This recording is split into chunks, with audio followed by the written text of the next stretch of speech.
નમસ્કાર મિત્રો, દેશ દુનિયાના તાજા મોટા સમાચારમાં આપનું સ્વાગત છે। આજના તાજા સમાચાર મેળવવા માટે વિડીયોને અંત સુધી જોતા રહો અને આવા દરરોજના સમાચાર મેળવવા માટે વિડીયોને એક લાઈક કરી ચેનલને સબસ્ક્રાઇબ કરવાનું ના ભૂલતા।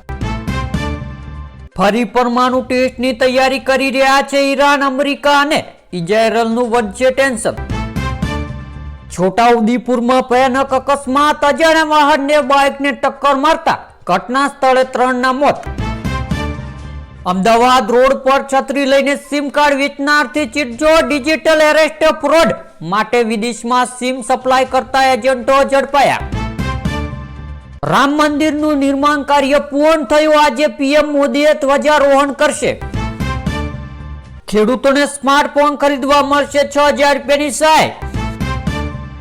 લઘુત્તમ તાપમાન 7 દિવસમાં 2.4 ડિગ્રી વધતા ઠંડીનું જોર ઘટ્યું।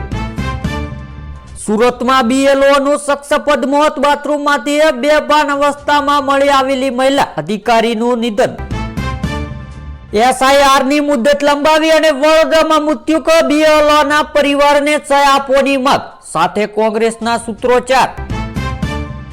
ગોધરામાં ટેકાના ભાવે ખરીદના દાંતિયાના સરકારની જાહેરાત છતાં કેન્દ્રો બંધ, ખેડૂતો નારાજ। ગુજરાતમાં ટીબી બેફામ, દર કલાકે સરેરાશ 15 વ્યક્તિ ઝપેટમાં, સૌથી વધુ કેસમાં ગુજરાતમાં 7મા સ્થાને। અમદાવાદમાં સાસરિયાના ત્રાસથી પરિણીતાએ 3 વર્ષ બાળક સાથે ટ્રેન નીચે પડતું મૂક્યું, બંનેના મોત। તમિલનાડુમાં 2 બસ વચ્ચે ભયાનક ટક્કર, 6 લોકોના મોત, 30 મુસાફરોને ઇજાગ્રસ્ત। રાજકોટમાં અંધશ્રદ્ધાની કાળજુ કપાવતી ઘટના, બીમાર દીકરાને સાજો કરવા 6 બકરાની બલિ ચડાવી। પીએમ મોદી નીતિશ કુમાર અને મેથિલ ઠાકોર વિશે વાદાજનક પુષ્ટ કરનાર શખ્સને જામનગરમાં ધરપકડ કરવામાં આવી। પાણીપુરી ખાવા જવા કઈ ઘરેથી નીકળેલી પરિણીતાએ તાતકી હત્યા, રાજકોટમાં રહસ્યના આટાપાટા સર્જતી ઘટના। કાશ્મીરમાં તાપમાન 0એ પહોંચ્યું, ઉત્તર ભારતમાં ઠંડીના પાકરોપ વચ્ચે 6 રાજ્યોમાં વરસાદની આગાહી કરવામાં આવી। વધુ એક વાવાઝોડાનો ખતરો, વિકરાળ રૂપ ધારણ કરી શકે છે ચક્રવાત સન્યાર, 3 થી 4 રાજ્યોમાં ભારે વરસાદની આગાહી કરાઈ। દહેગામના સોલંકીપુરા પાસે ટ્રિપલ અકસ્માત, ડમ્પરે બાઇક અને 2 બસને અડફેટે લીધી, બસ પલટી ખાઈ ગઈ, 40 મુસાફરોને બચાવ।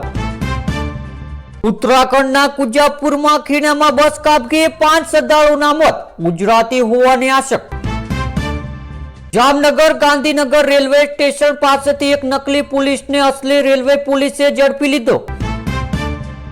અમદાવાદ સોલા બ્રિજ નજીક પરિણીતાએ પુત્ર સાથે ટ્રેન હેઠળ પડતું મૂક્યું, કર્યું આપઘાત, પતિ સાસરિયાની સામે ફરિયાદ કરી। સુરતમાં ફરિયાદ કરવા આવેલા યુવકે લિબિયાત પોલીસ સ્ટેશનમાં 3જા માળેથી ઝપલાવી આત્મહત્યા કરી। જામનગરમાં એસઆઈઆરની કામગીરી દરમિયાન મહિલા બીએલઓની તબિયત લથડી, હોસ્પિટલમાં સારવાર હેઠળ। અમદાવાદમાં કરુણ ઘટના, ચાંદખેડામાં ફ્લેટના 3જા માળેથી પટકાતા મહિલાનું મોત। અમદાવાદ વેજલપુરામાં 76 વર્ષીય વૃદ્ધાને ભુવાએ મંદિરના બહાર છેતર્યા, વાતોમાં ઉલઝાવી સોનાની બંગડી લઈ ફરાર। ગુજરાતના ક્લાસ 3-4ના ફિક્સ પગારદારો માટે ખુશખબર, વધારા ચાર્જ સામે કેડર મુજબ 5 થી 10% મળશે એલાઉન્સ। એસઆઈઆરની મુદત માર્ચ 2026 સુધી લંબાવો, વડોદરામાં કોંગ્રેસની કલેક્ટરની રજૂઆત, મૃતકો પરિવારોને સહાય આપો। ચોટીલામાં બેંકમાં એટીએમમાં ચોરીની અંજામ આપ્યા પહેલા જ 5 શખ્સો ઝડપાયા। વડોદરામાં આરટીઓમાં 14 દિવસ બાદ આજથી ડ્રાઇવિંગ ટેસ્ટની કામગીરી રાબેતા મુજબ શરૂ। બુલેટ ટ્રેન પ્રોજેક્ટનો 11મી સ્ટીલ બ્રિજ લોન્ચ, અમદાવાદના કેડિલા ફ્લાઇટ ઓવર પર 70 મીટર લાંબો bridge. Gandhinagar medical college ragging case, 7 વિદ્યાર્થીઓને 2 વર્ષ અને અન્ય 6 માસ માટે સસ્પેન્ડ। 1000 કિલોનો બોમ્બ બનાવીને ભારતે દુનિયાને ચોંકાવી, તાકાત જાણીને પાકિસ્તાન હચમ મચાવી જશે। ભારતે રાફેલ વિમાન ગુમાવ્યા હોવાનો પાકિસ્તાન મીડિયાના દાવાનો ફ્રેન્ચ નેવીએ કરેલો પર્દાફાશ। વૈષ્ણોદેવી મેડિકલ કોલેજમાં માત્ર હિન્દુઓને જ એડમિશનની માગણીએ ભાજપ ધારાસભ્યો જમ્મુ કાશ્મીરના એલજીને મળ્યા. T20માં સૌથી વધુ અર્ધસદીએ ફટકારનાર બેટરસ બાબરે વિરાટ કોહલીના રેકોર્ડની બરાબરી કરી. મુંબઈને ટ્રાફિકથી મુક્ત કરવા પાતળા લોકો બનાવશે સરકાર, સીએમ ફડણવીસે આપ્યો માસ્ટર પ્લાન. કેનેડા નાગરિકતાના કાયદામાં મહત્વપૂર્ણ સુધારો કરશે, ભારતીયોને મોટો ફાયદો થશે. મુંબઈથી ઉડાન ભરેલા પક્ષી સાથે અથડાયા બાદ ઇન્ડિગોનું વિમાન નુકસાનગ્રસ્ત. ઋષિકેશમાં સર્જાઈ દુર્ઘટના.